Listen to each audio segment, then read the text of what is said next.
Welcome to the Pro Aging Podcast. My name's Steve Gurney. I am the founder of Positive Aging Sourcebook, and we're excited that you can join us for our interactive discussions with pioneers and thought leaders on a wide variety of topics related to aging and longevity. Today, we have another live and interactive discussion with three important professionals that will help you focus on how to pay for long-term care and managing a crisis and planning ahead financially. Our first panel member is Bernadette Sweeney. She is an elder law attorney. We have Colleen Duewel with LionHeart Eldercare and Consulting, and she is an aging Lifecare manager. And we have Arvette Reid, who's with the Lifecare Affordability Plan. So let's jump into the discussion. Record this. And then the second thing that I'm going to do is say just how delighted I am to have this panel presentation. I've really, over the years, I've been in awe of what Arvette and Tom West are doing with the Lifecare Affordability Plan, which we're going to learn a little bit more about, and figuring out the best way that we can sort of blend in that amazing resource with a really open discussion on paying for care. And I can't think of any better way to do it than have an aging life care manager and an elder law attorney on the panel, because they are the boots on the ground dealing with the crisis situations and the planning ahead situations that families are dealing with. And so I'm really charged up about this discussion, if you guys can't tell. What I'm going to do is let's first get to know our panel members, and then I'll duck behind the curtain, but I just want to remind everybody that let's make this interactive. That's what makes these discussions really hum. And so at any point in time, if you have any questions or comments for our panel member, make sure you type those in. So let's see. Arvette, I'm going to start with you first, because I just put you up on a pedestal there, which you're very deserving of. Tell us a little bit about your background and what led to your current role at Lifecare Affordability Plan. Great. So hopefully you can hear me well. Awesome. Good. So Steve, thanks again for pulling this together. This is so exciting. So to tell you a little bit about myself, I'm a local, born and raised in Alexandria. And I spent 15 years working in the senior housing and healthcare market, always in marketing.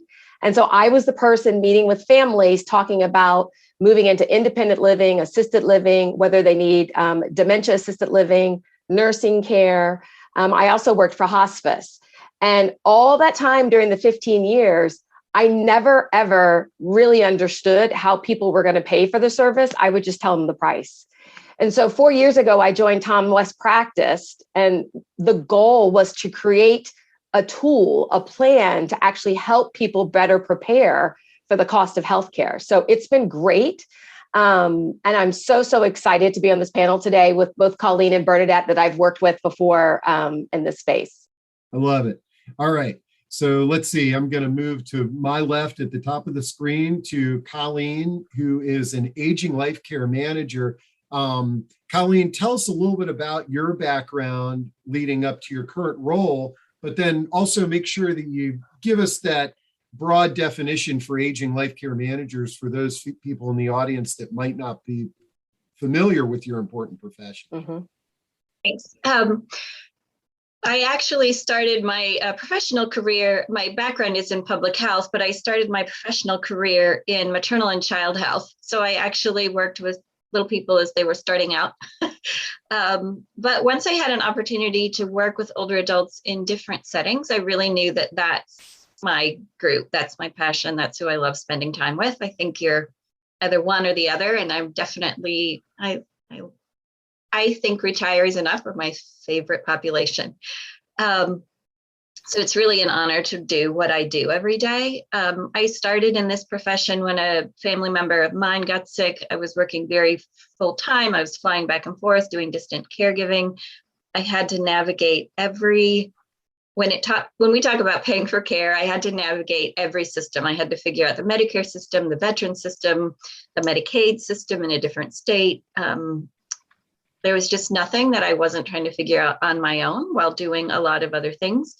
And it was one of those days when I was sitting in the VA center with a group that I just loved, and I thought, this is what I want to do. And so part of my plan and what I've been able to pull together is saying, I don't want anybody else to have to figure this out on their own either, whether it's an adult child or somebody themselves, trying to figure out, how do I navigate aging? How do I bring in the resources and the care and the support that I need? So that's how I founded LionHeart. We all are like professional adult daughters, helping with a variety of things. We're a very multidisciplinary team. So among our group, we can help with resources, with care, how to pull in the folks on this panel. I've had the privilege to work with both folks and know their skill and how important they are to the team. I love it. Yeah, I refer to aging life care managers, or I should say I educate our readers on aging life care managers on a weekly basis, because inevitably, and this ties into paying for care, inevitably I get a call every week from an adult child who's arguing about how much they should be spending on mom's care, and they have these differing opinions. And I always say, you need to look at an aging life care manager. Get somebody who's got an objective viewpoint, not on the cost, but what's on the best thing for mom to do. And then you can figure it out from there. So great. So excited to have you on the panel, Colleen. And that leads to, last but not least, but Bernadette Sweeney, who is an elder law attorney, and again, a very vital profession in our field. Bernadette, tell us a little bit about your practice, and maybe give folks a little overview of the scope of what elder law attorneys do. Sure. Thanks, Steve. And I just want to add to Colleen, you're invaluable to my practice, both for my clients and for myself, because I serve as people's guardian a lot. And so absolutely just want to echo that. I started out as an attorney, as a criminal defense attorney, and did a lot of work in the state and federal courts, and liked that. But I always had an interest in estate planning. And that's how I came to elder law about maybe 25 years ago. I started at a small firm in Rockville that was doing elder law. At the time, nobody really had heard of that. Or it was sort of a new kind of a piece of legal practice. So I went there because I thought, well, I want to do wills and trusts, and I like the estate and tax planning part of it. And I fell in love with the elder law pieces of it, which include a lot of things in addition to just drafting documents. Part of it is helping people plan for long-term care, Medicaid, Medicare issues. The other large piece of my practice is a guardianship practice, which works into elder law in terms of, estate planning when you fail to plan, or you haven't had a chance to plan, or the documents that you did don't work. Sometimes people are in court in guardianship litigation to have somebody appointed as a fiduciary, as a surrogate to make decisions for people. So that's actually a pretty large part of my practice. And the court appoints me in certain cases where people don't have family members to serve. The court sometimes appoints me to handle people's money. And in that role, I use Tom and Arvette's firm, and I use folks like Colleen all the time to help me navigate through that system for my clients. Great. I mean, I know certain pieces of it, but the other pieces of it, I like to reach out to those professionals that I trust to help me with that piece of it as well. I love it. All right. Well, let's, I know the audience is thrilled that we got a great panel for them today. So I'm going to duck behind the curtain here, but I want to remind the audience to type in your questions, and panel members, feel free to check in with me periodically. If there's some good questions, I'll jump in, or I'll pop back on the screen. Okay, sounds good. All right, so I'm going to share my screen. And so the first thing I want to bring up is when someone says, how do I pay for care? That is such a loaded question, right? So when you are figuring out how to pay for care, some people just think about their investment portfolio. Do I have enough money? Or some people just think about their income, maybe their Social Security coming in every month or their pension coming every month.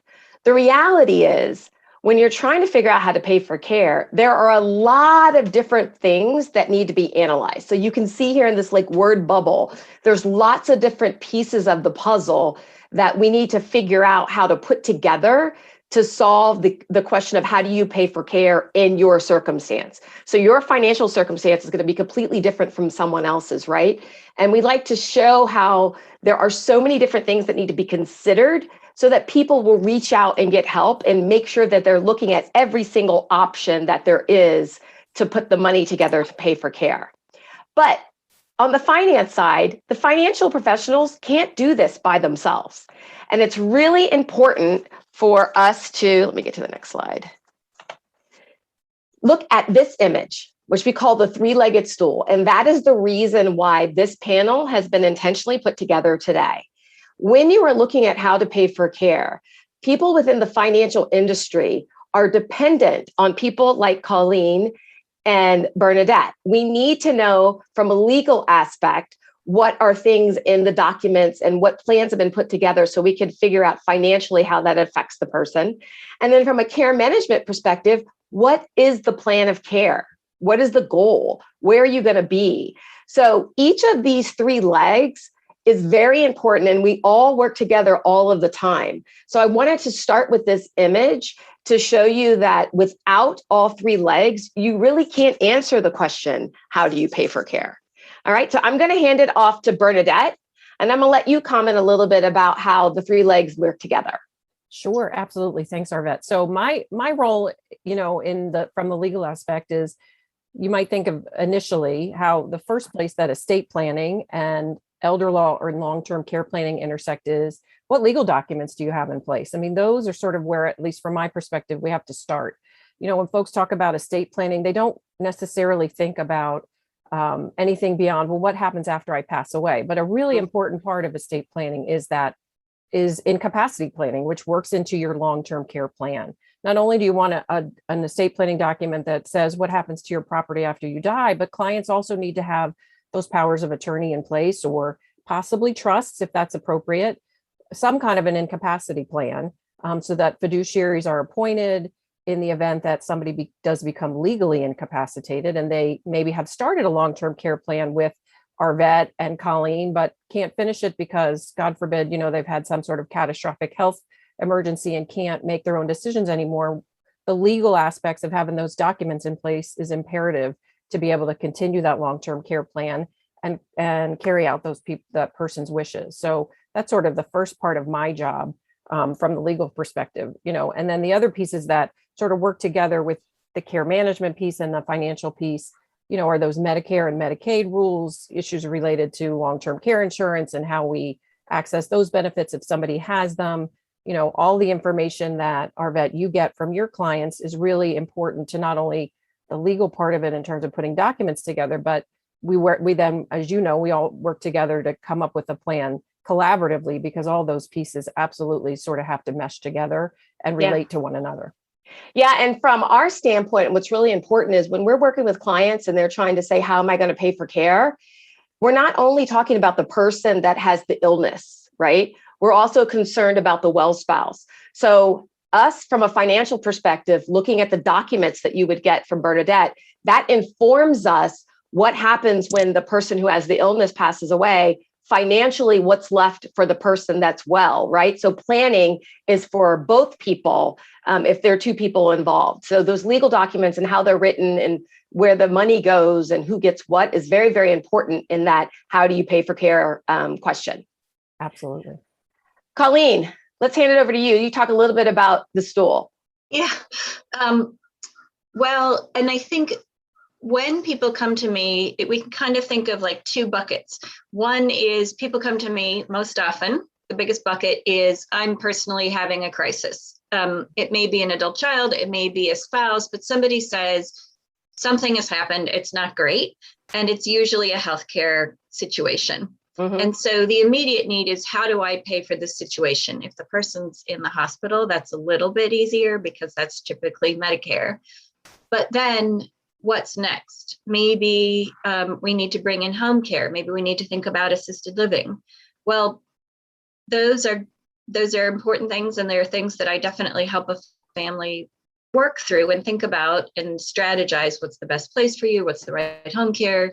But my question right along with that is always twofold. What's the budget?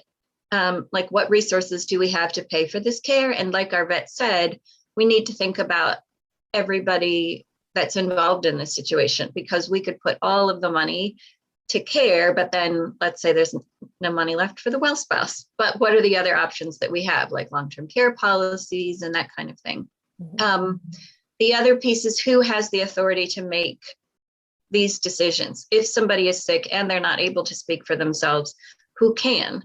So again, my first two questions are, what kind of budget are we looking at so that we know what care is accessible, and who has the decision-making capacity in this time? And it's so tragic to me, and this happens more often than I can tell you, that people maybe they have never documented, they haven't done those legal documents that indicate who should be responsible, or they haven't updated them. So maybe somebody in there isn't able to serve anymore. They may not even be alive anymore. They may just be in another country and there's a pandemic going and we can't get to them.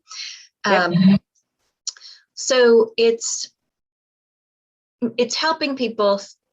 So that's the bucket of, one bucket is crisis. The other bucket is people who are perhaps the folks on this call thinking ahead, saying, how do I make sure that I'm not in that big bucket of crisis with no plan? But how do I start thinking now about what I need to have in place? And I guess my hope for this whole conversation is just start somewhere. It feels complicated. We're going to show you a slide that might set your hair on fire in a second, but we're here to help with that. All of this is just a conversation. And the only thing you need to know is what's important to you.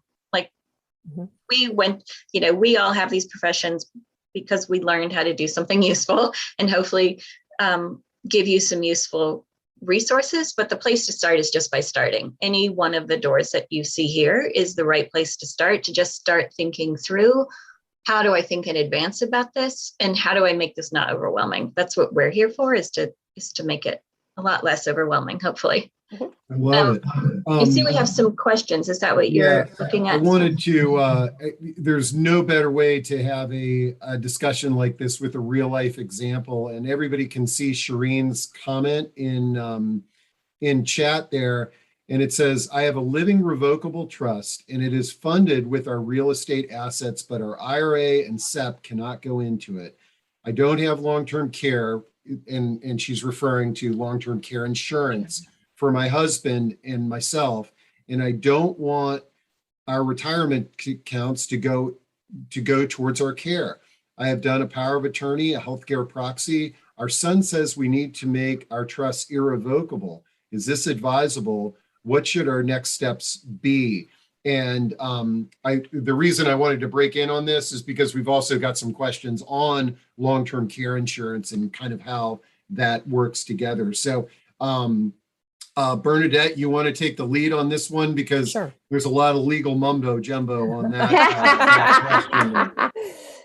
Perfect for me. Absolutely. So revocable versus irrevocable trust. When you talk about making a trust irrevocable, that implicates some Medicaid rules against gifting that impose penalties. So we want to be really careful about making something revocable or irrevocable. And you need to sort of look at the entire caregiving situation, the person's medical condition and health assessment to figure out if nursing home placement is imminent or not. There's lots of different factors that go into that. So it's hard to say, yes, you should do this. No, you shouldn't do that. We need a little bit more of a comprehensive evaluation of the entirety of the picture. But if things are put into irrevocable trusts and that penalty period that Medicaid imposes, which is 5 years long, is outlived before you need Medicaid, then sometimes that can work as part of the plan. The planning for the IRAs is a little bit different. They're difficult to plan for in terms of long-term care because there's a lot of tax consequences for pulling money out of IRAs. There's not a lot of ability to get those IRAs out of your name and to other people if we were going to do some kind of a gifting plan that without a lot of income tax consequences to you. So those are sort of more difficult things to plan for in terms of the long-term care piece of it and protecting those assets from the need to use them for your long-term care. Yeah. Arvette, And I you would have say the something? answer, from me, when there was the statement, I don't want to use my retirement funds for that right there is an example of, we need, from a financial perspective, just what Bernadette said, there's part of your legal documents, which is going to allow you to do things and not do things. But you have to have someone in the aging life care world give you a care plan. How long are you looking at care? So when you're planning to pay for care, it's not just the here and now. You need someone to give you some kind of insight about years to come as well, right? And then it may be your goal. You may be hopeful that your retirement account does not get used for care, but that doesn't mean that maybe your retirement account can't be structured to generate an income stream that can be used for care, right? So when we say there are many different ways to pay for care, that is one example of, you need to look at that particular retirement account and then look at everything else to see if you can piece a little bit together along the way to pay for the care in its entirety. Excellent points. Excellent points. I agree. I think the other thing I would kind of jump in and say about that is that it's very personal. And sometimes when I'm working with clients, I'll ask them, where are you on the Bill to Colleen scale? So my husband wants to live to be 100, no matter what. He wants every possible thing thrown at him. As long as he is alive at 100, he considers it success. I'm kind of on the opposite end of the scale. Like, if it's more than a Band-Aid, I really want to think about it. So in thinking about that, it's important to write that into your document. And also it affects your care. It affects your care plan. Like, sort of moving into the other side of this conversation is, what's the most important thing to you? Is it that you want to, if at all possible, pass along as much to your successors? In which case, you may not want to retire at the Taj Mahal. You may want to retire, at your daughter-in-law's house. But thinking about what your resources are and what your priorities are also really important. You can indicate that in your documents. You can structure your investments that way. But it helps to have that conversation initially to kind of make that plan for what are your individual priorities and how do we make sure that those are written. I'm looked quickly at the participants, and I'm happy to see there's lots of other care managers here. What we like to do is find out really what's important to you. Sometimes we get clients from an attorney or from somebody else that we don't know them. They may already have dementia or be in a healthcare condition where we haven't had a chance to see that. So we're taking on their care, but we haven't ever gotten to speak with them when they could tell us what's important. So I love when that is written into the document somehow, so that I can see the priorities there, see them reflected in that way. I love it. And questions are coming in fast and furious, so I'm just going to stay on the screen here and just kind of throw this at. But Arvette, one of the things that I've been fascinated with is the concept of the Lifecare Affordability Plan. Can you kind of, because this sort of stems into what we're talking about, is tell us a little bit about what that document does. Okay. So when most people think about a financial professional, they go straight to they want to take all my money and manage my assets, which is usually a percentage fee, right? That's your traditional financial planner, investment management model. We're not talking about that. We are talking about a plan, a flat rate plan. And the goal of the plan is to what I call 3 tribes, 3 languages in this case, where you have the healthcare conversation that's happening, you have the legal documents that exist, and then you have the financials as well. And we need to bring all 3 of them together in one place to help better give you an idea of what your scenarios are and what your options are and how you're going to pay for those options, right? So most people, when they think about a care plan, they think very linear. They don't think, oh, well, maybe I can stay home if I do this, Or if I have to move, can I do this? Or do I stay in Northern Virginia or the DMV, or do I move to California with my daughter? There's lots of options. And the nice thing about the plan is that we can map all those options out. We get the input from an aging life care professional who does the care plan side. We look at all your legal documents and we go through those. And if anything needs to be adjusted, we'll reach out to an attorney. And the goal is to bring the three legs of stool together in one place for you as a family so that you could be better informed down the road when you have to make decisions.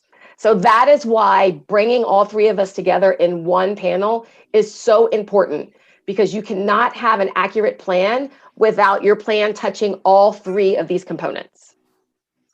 I love it. Okay. Go ahead. Go ahead, Steve. Well, I wanted to read this other client scenario from Theodore. Okay. A client has an event and they are hospitalized. The hospital treats them for 2 days and discharges them for rehab to a rehab center. Is all of this paid for by Medicare until 20 days have elapsed at the rehab center? Then who pays for the rehab if the rehab center discharges the client to their home and arranges for home care? Are there any expenses tax deductible for home care if the client cannot care for themselves? I hear this question on a regular basis. Maybe you guys can all everywhere. Yeah. I can take a quick stab and then turn it over if that makes sense. That's great. It's a great question. And it's kind of the bread and butter of what we do in some ways. And when I see the hospital's 2 day stay, I wonder if that's on purpose, because of course the magic number is 3 days. And hospitals will sometimes keep people in for observation or keep you in for 2 days instead of 3 days. And the reason 3 days is the magic number is Medicare says if you have a 3 day hospital stay, that qualifies you for rehab. And rehab is also called skilled nursing. So if the situation happens, you're in the hospital for 3 days, someone's in the hospital for 3 days, yes, you're absolutely correct. Medicare pays 100% of the first 20 days, and then it pays 80% afterward. So if folks have a supplemental, generally the supplemental kicks into effect at that time. Then I think, I'm trying to remember the rest of the question. Some of it was, sorry.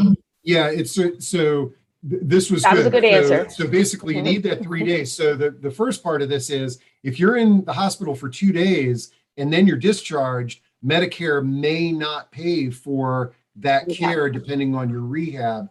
Then Theodore is saying 20 days have elapsed at the rehab, and then who pays after Medicare is done? Right. Like how? Well, I think first we need to understand that the time you stay in rehab is up to the rehab center. It is not up to you. It is not up to they have a plan. So as Colleen mentioned, Medicare will cover the first 20 days.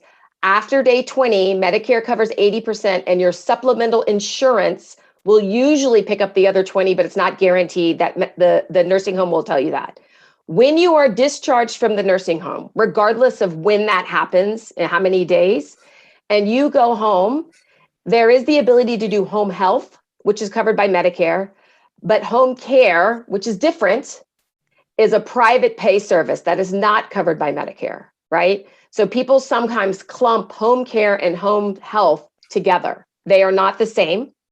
And so part of having this emergency healthcare bucket, which is what we try to tell everybody to do, everybody plans for college, a new house, legacy, retirement, but nobody has that emergency bucket for healthcare.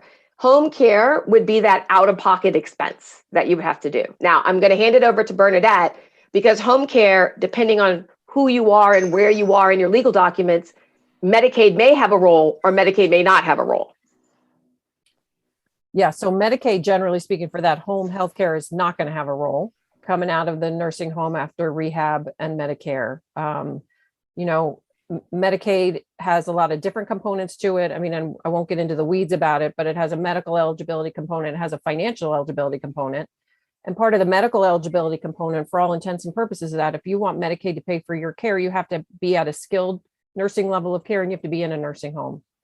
And for that, so that home health care, except under certain circumstances, like if you got under the waiver program, which is severely underfunded and has a long wait list, or maybe you were in a nursing home and you say you want to come out on Medicaid. There are a couple circumstances that you might be able to get it in your home, care in your home at that skilled level and have Medicaid cover it. But in the scenario you described, Medicaid probably is not going to be a payer source or relevant to that discussion.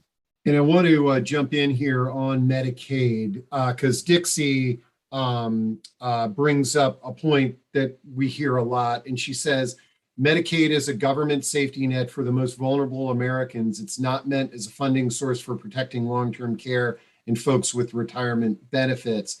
From my understanding, back in the good old days, that was a lot easier to do, but it's pretty challenging to utilize the Medicaid system as an asset protection thing these days, correct, Bernadette? Yes, absolutely. So, I mean, when you think about the continuum of care that we have, there's the funding sources for long-term care in this country are severely limited in terms of help to pay for it. If you don't have long-term care insurance and you're not, for lack of a better word, poor enough or sick enough to qualify for Medicaid, then you're looking at paying for things yourself. Medicaid, a lot of the regulations were, some would say tightened up, some would say decimated back in 2006 with the Deficit Reduction Act and George W. Bush. And so a lot of the planning mechanisms we used to have for people who were, maybe not super wealthy, but had some money, but couldn't possibly finance long-term care for a long period of time. We had some planning mechanisms. Now those are pretty much for the most part gone. And so, yeah, there are lots of folks that are never going to qualify for Medicaid on a financial basis because of the funds that they do have. Now, because we're on the topic of Medicaid, let's just talk about one of the best aspects of Medicaid, and that's protecting the well spouse, which is different from the sort of hiding the Medicaid money planning. Right. If you guys can share with the audience a little bit about how somebody can actually apply to Medicaid, even though they have assets that can be used to take care of the well spouse. Sure.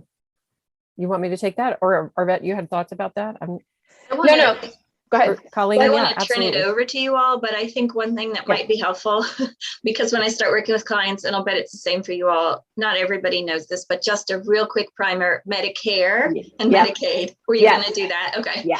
All right. Ahead, I'll let you go ahead and because I say that then. Medicare is a federal benefit that you can apply for if you're eligible. Medicaid is a state financial assistance benefit, right? So Medicare, federal benefit, you can apply if eligible. Medicaid, state level financial assistance. So the one thing I like to tell people about Medicaid is that, back to what Bernadette said, is there's a medical need, there's an income need, and there's a resource need. So when Steve is talking about how do you protect the well spouse, most people are talking about the resource. Like if you have a house, right, that there is a person that could be on Medicaid and the house can be saved and protected for the well spouse, right? But what I would like to caution people forget about that income requirement. If you have Social Security and you have a pension and you have an investment account, likely you're not going to meet that income low threshold for Medicaid, right? So that's one of the things you have to go to an attorney. If someone in your family is saying, ooh, you should use Medicaid, I tell people two things. One, go to an attorney and see if you're even Medicaid eligible. And two, go to an AG Lifecare professional and ask them to show you what Medicaid communities look like. Because some people don't really understand, right, what a care setting might look like, and they need to visualize it. Yeah. So what I would say is a couple of things about the medical piece of it. I always want somebody like Colleen on board so that we can talk about the medical eligibility component of Medicaid, because again, you need that skilled level of care.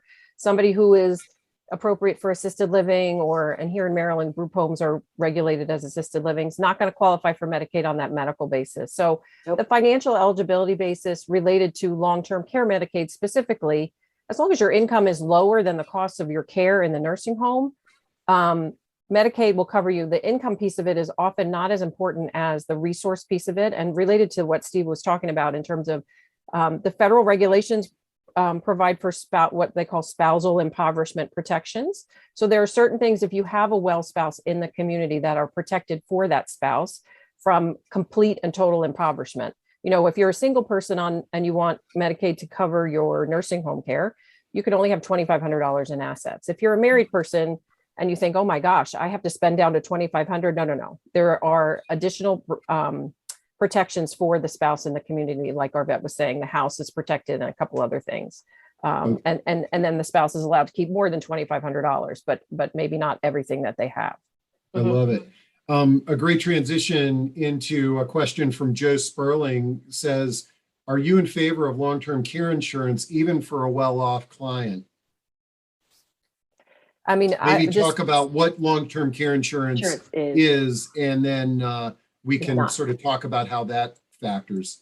Yeah.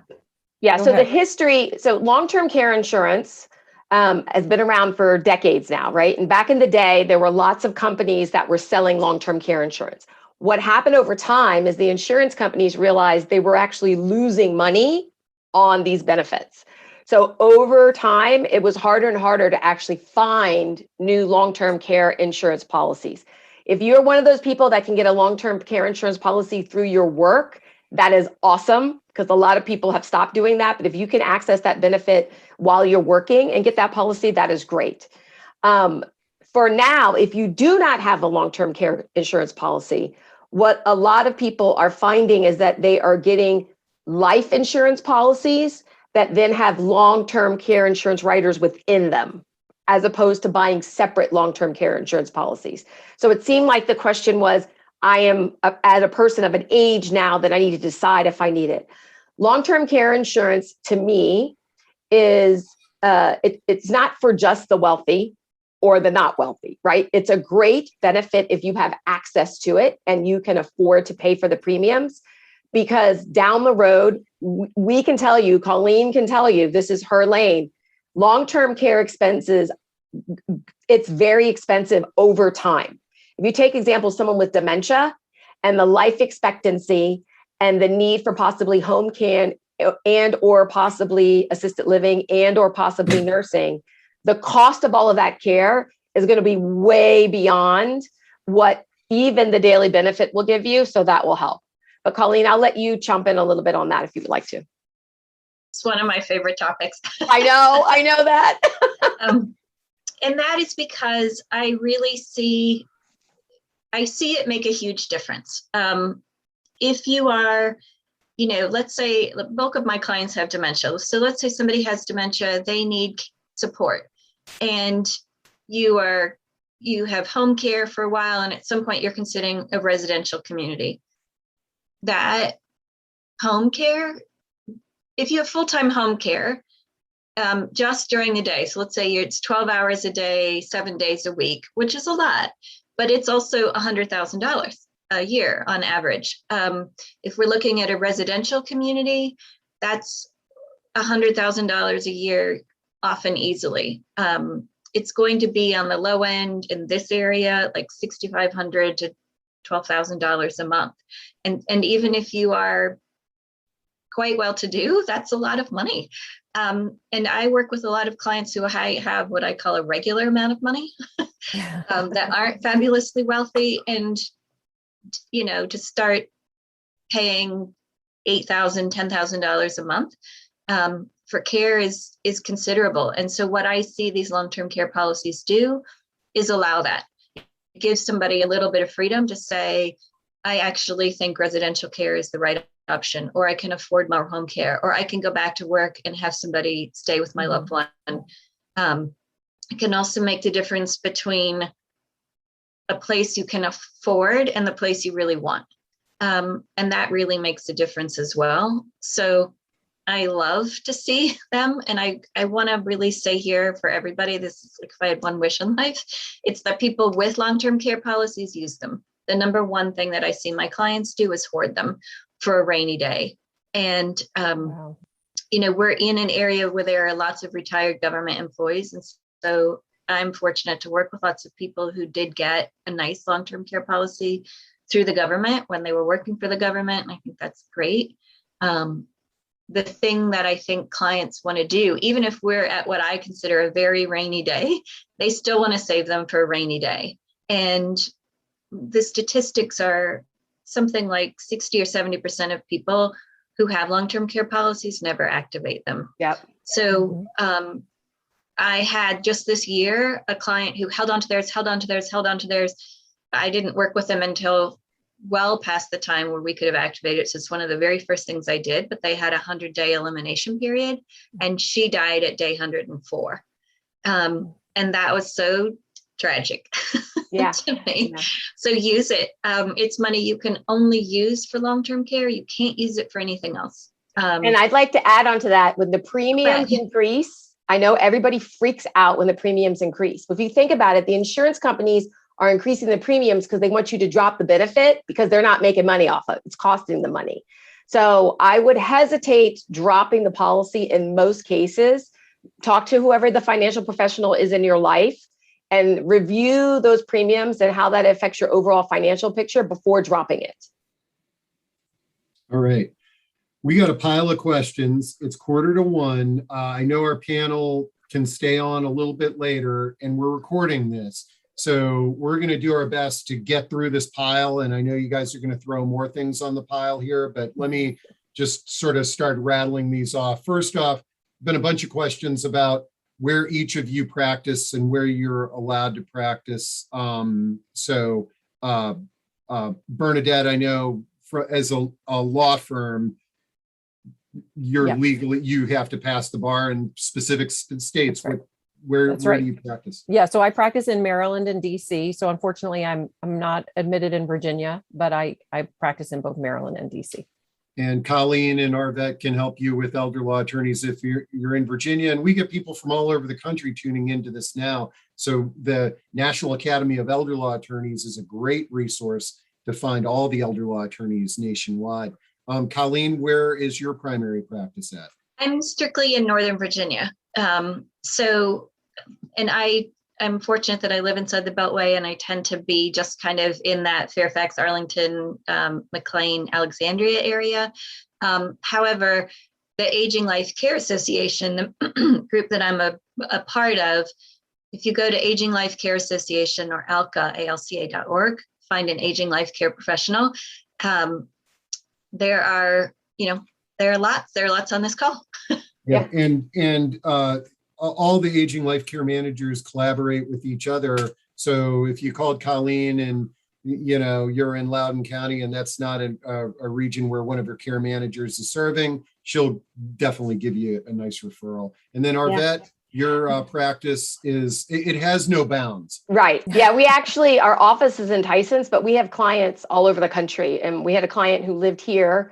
Her mother lived in California. Her brother lived in Seattle. So the plan that we worked on was comparing which area would be best for them to live in. And it wasn't just financial. We actually found aging life care professionals in those other areas to help us make the plan.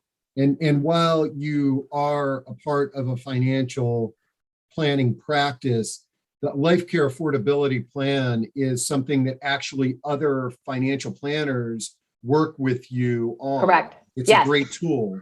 We get referrals from some other financial planners who realize that this post-retirement healthcare stuff happens space is not their lane. Like most financial professionals will talk about annuities and long-term care insurance. That's about the extent that they know about long-term care services.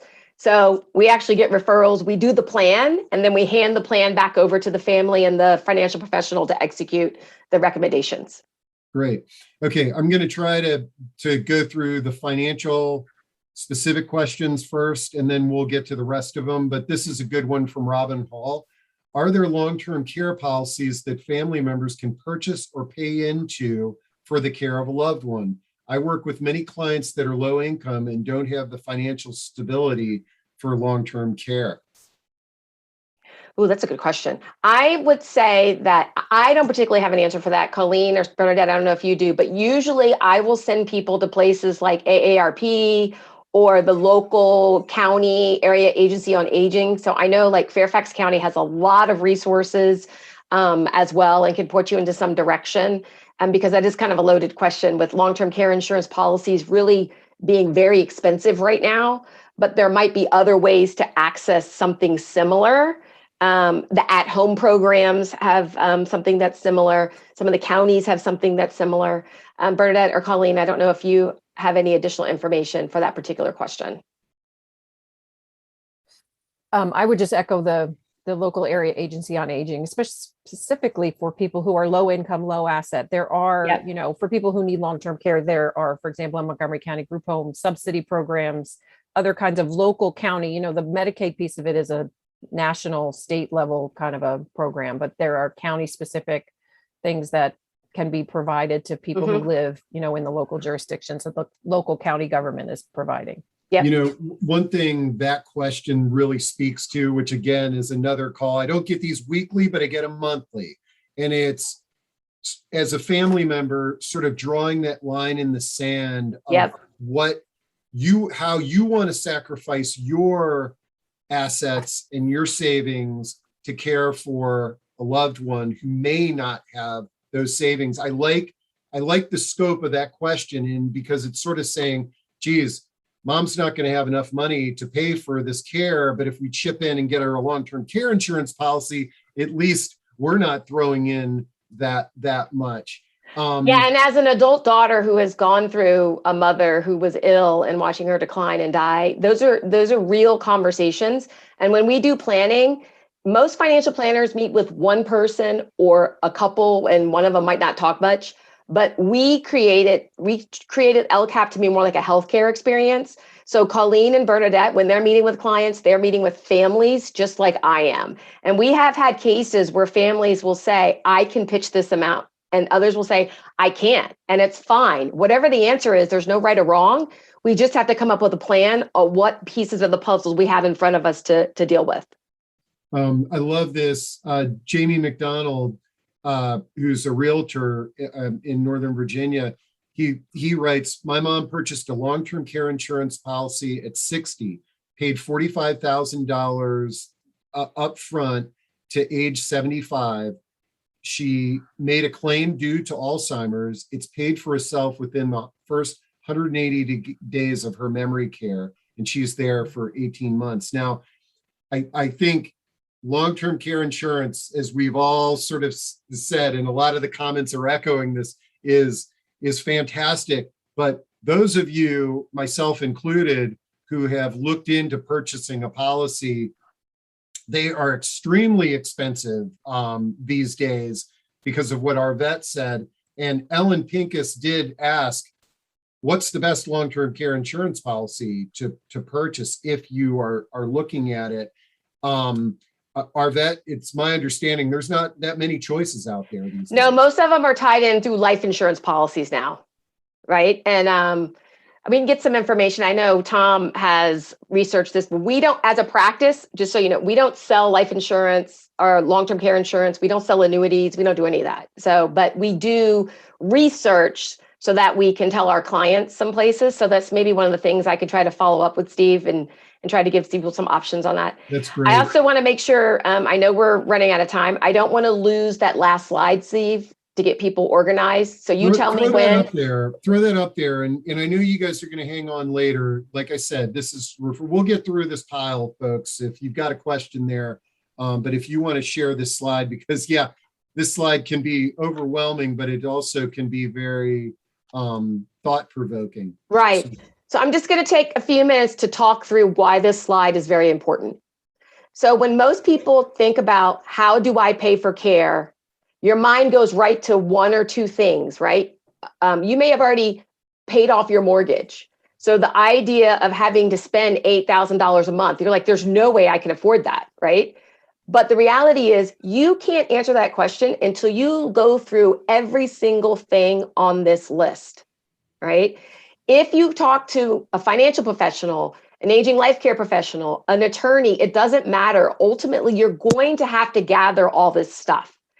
So the best thing to do is try to start gathering proactively, because when you're in the middle of a healthcare crisis and you're managing all these different things, you're just like, I don't have time for that. So I tell people, get a box, get a bin, get a safe, find all these things and just start sticking them in there, right? Start sticking them in there. Even if it's a statement, if you have 2 credit cards, get two months of statements from each credit card and stick it in there. So a year from now, if something happens and someone in your family has to try to figure out what your bills are, everything's in one place, right? So don't be overwhelmed by this. Really important. We're going to need it. And one thing on here I'll point out and then I'll stop. Most people forget about pension and Social Security survivor benefits. That is very important for figuring out if I'm going to pay for care for my husband. When my husband dies, what am I going to be left with to make sure that the well spouse and the wife has enough money? You have to go find that information and ask for it and stick it in that pile.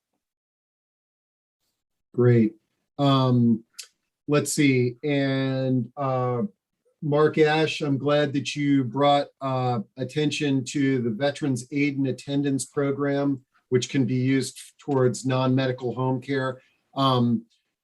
I'll make sure to put a link to our discussion on that topic with this recording so that people can reference it. In fact, we've had a bunch of recordings, discussions on financial aspects, and I'll try to consolidate them all on the same page with this recording for everybody.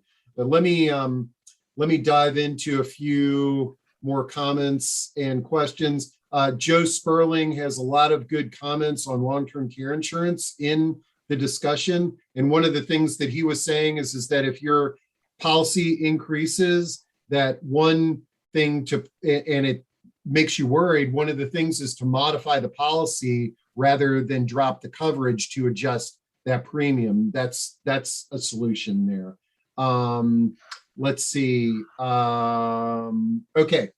I have one more thing, Steve, if you get a chance. Oh, no, jump in. No, it's open season right now. So. Yeah. So Colleen, I wanted to bring you into this one. So Colleen, I think it's really important for us to take a minute to just address the concept of the solo ager, right?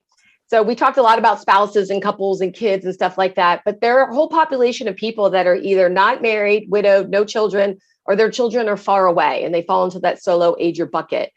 And so I think it's really important that people in that space find these 3 sets of professionals to help them come up with a plan. And Colleen, I'll let you comment a little bit because I know this is one of your hotspots. Thank you. Yeah. And what I want to say about that is we're not gym memberships, all of the folks on this call.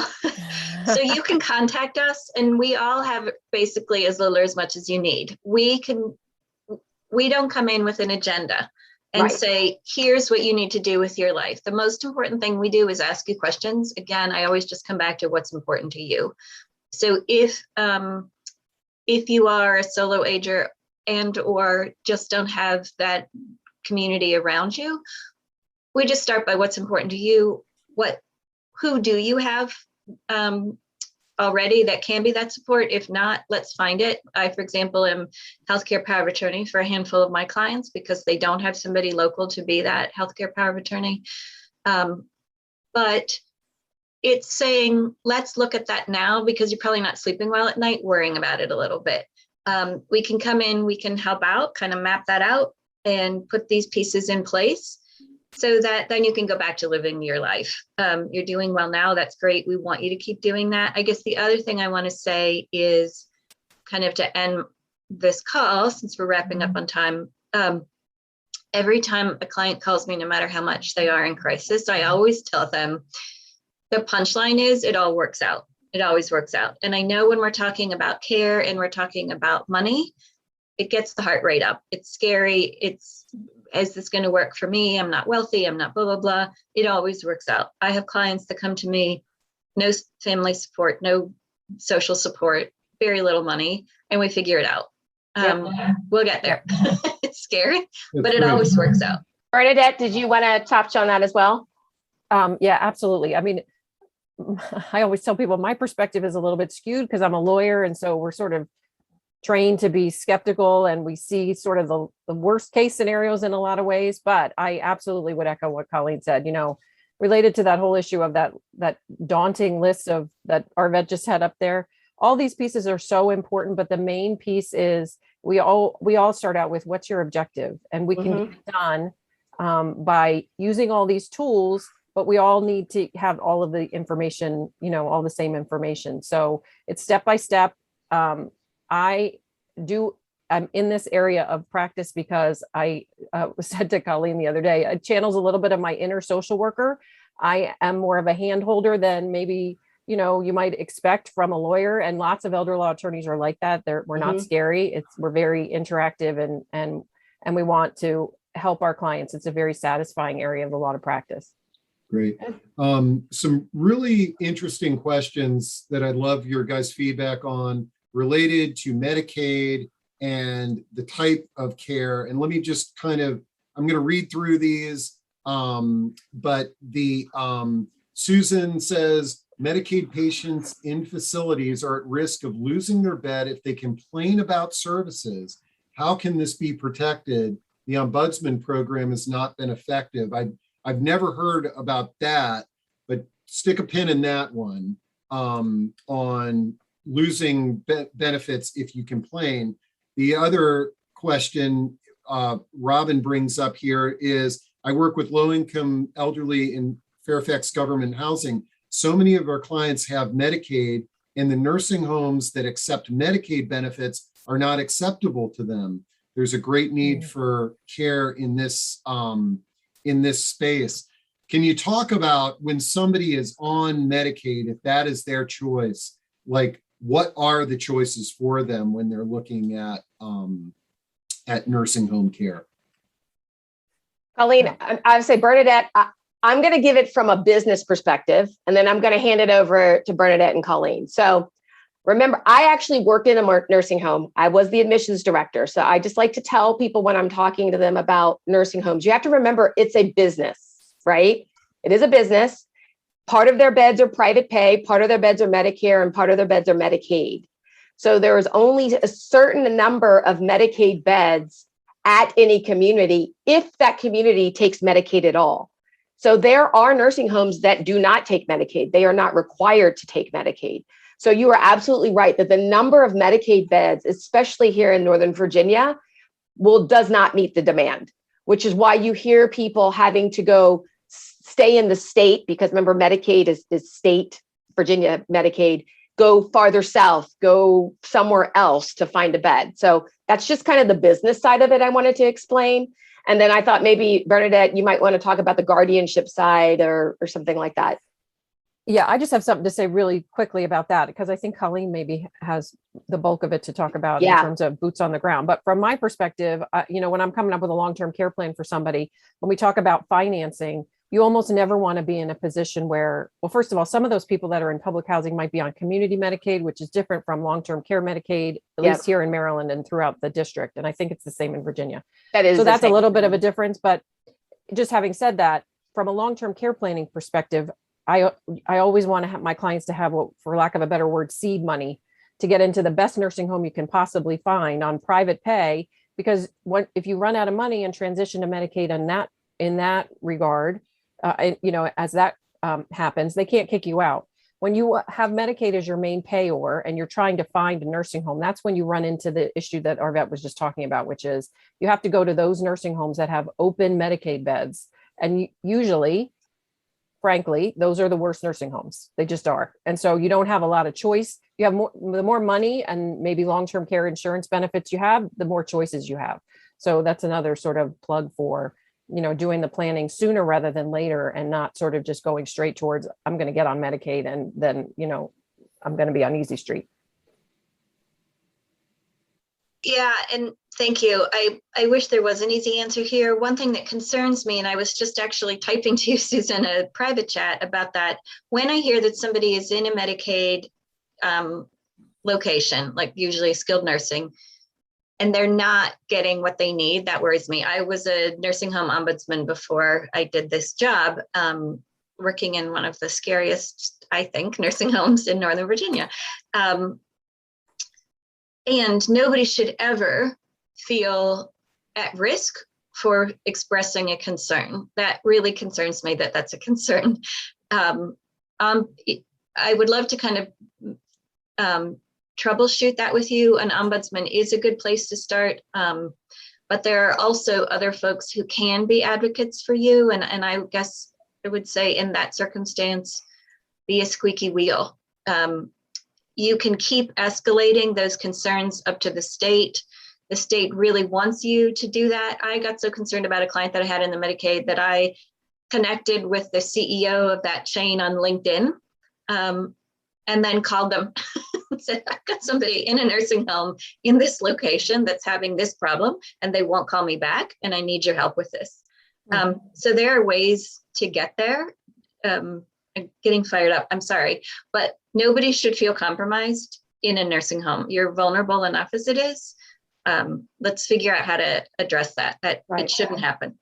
Yeah, and there certainly resources. shouldn't be a difference in the care between private pay and people on Medicare and Medicaid. Right. That's absolutely- But I always remind people that nobody wants to be in a nursing home, right? No one's smiling as they go through the doors of a nursing home. So, there's a lot of moving pieces when you're dealing with care at that nursing home level. There's a high acuity, people are sick, there's funding issues. So there's just, it's one of those spaces where we all have to be a little bit more understanding of each other and everybody as they try to work in a circumstance like that in a nursing home setting. And Bernadette, while we're on Medicaid, here's a question from Nancy, and she's wondering if someone applies and uses Medicaid upon his or her death, can the house be garnished in order to reimburse the state for expenses to be paid out? I know a lot of folks are eligible, but would like to pass along their homes to their children. The answer is yes, under certain circumstances. If you're a single person, you are permitted under Medicaid to qualify for Medicaid to pay for your care and still hold on to your home. However, the state is going to put a lien on your house for the amount of Medicaid benefits. If you have a spouse living in that home or a adult disabled child or a minor child, the house can be protected and the state cannot put a lien on it and will not go after it later on after you pass away. But if you're a single person, absolutely, yes. Absolutely. Great. Okay, let's see if we can tackle a few of these and then we'll wrap things up. Jennifer Brown, on the comment about the 72 hour, the 3-day Medicare, during COVID, they shortened that to 48 hours and it may in some jurisdictions still be available there. Thanks for that. I want to make a super brief comment about that. It's something I've paid attention to since the very beginning of COVID is kind of they're waiving that 3-day stay. And I love that. That's great. And the feds keep kicking that forward. Periodically, I go look at that benefit and they have not reverted it back. So technically you don't need a 3-day stay. But what I found in working with folks is that there is not a single place that is willing to take a gamble on this. I don't know why. And so nobody is actually doing it, even though I've taken the federal language and sent it to different skilled places and said, hey, you guys are covered. Everybody backs away from it. So you may know more than I do. And they're backing away because they're afraid they're not going to get reimbursed. That's right. Right. That's right. Right. That's why. That's the reason. Because once again, you have to remember it's a business. Right. This is a good long-term care insurance one from Suzanne Russell. She says, I own a private pay assisted living facility, but let's call it a community. Nobody wants to live in a facility. Long-term care insurance does not pay for assisted living, correct? My understanding is that it only pays for nursing home and rehabs as the only residential environment. That's incorrect. That there are policies. It depends on the policy. So every policy is every policy. So there were lots of companies that sold policies, and then there's different language depending on what year or so you bought the policy. So you might have had an experience with one person whose language in that policy might not have had an assisted living benefit, but in general, most policies do have an assisted living benefit in general. Okay, great. Let's see. Susan says, I just want to recast this point. The worst place as well for the most vulnerable, my point, who's advocating and protecting. The squeaky wheel puts the patient at risk for getting kicked out. You know, Susan, the thing I love about these discussions is they snowball into other topics that we can dive into. And that's going to be a topic that we're going to dive into, is protecting the vulnerable and low income. And let's see if we can come up with solutions and bring our voices together here. Oh, that's a great one. Let's see. Okay. Arvette, still not understanding. When does a family contact you and how do we use your services? So a family can contact us at any time. We typically work with people who are post-retirement and have had some kind of healthcare issue. And we had a guy who called us at 47 who had Alzheimer's. So he wasn't really post-retirement years. But if there's some kind of healthcare issue or concern about paying for care, then just call us. We don't charge by the hour. You can just call me. We can talk it through. If it makes sense to hire us for a plan, then we'll explain that. And in some cases, I get calls and I'm like, you know what? There's not enough moving pieces for us to actually do a full plan. So in that case, I would give you referrals and resources to go through. But you can always give us a call and let's just chat. Okay. And this is a good one for all three of you. And it's from Mark Ash. And he says, what do you all look for in agencies that you would choose to refer to your clients for care? And let's broaden that. Just what do you all look for in any sort of referral partner that you're going to recommend to your clients? I'll start. I really look for a passion for this population.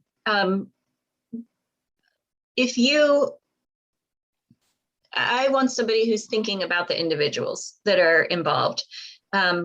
When I work with clients, usually on the very first meeting, I hold up my cell phone and I say, the reason to work with an aging life care professional is we have the private cell phone of the owner or the person responsible of everybody we're referring. It's like if you are planning a wedding, you use a wedding planner because they know the florist and they can text them at 4 a.m. and say, we need more white, whatever it is. And that's what, I love it. I know. That's what we do. I've had coffee with everybody, and there are certain people who do it because they used to have a big job and now they want to make more money in a different setting. That's great.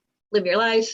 But the people that I'm going to have coffee with are the people that say, I love what I do. I love who I get to work with. I love these families and really have a commitment and are going to give me their cell phone so that they're owning the problem. They know that when I'm recommending them to a family, they're going to be responsible and accountable to any concern or compliment that we have.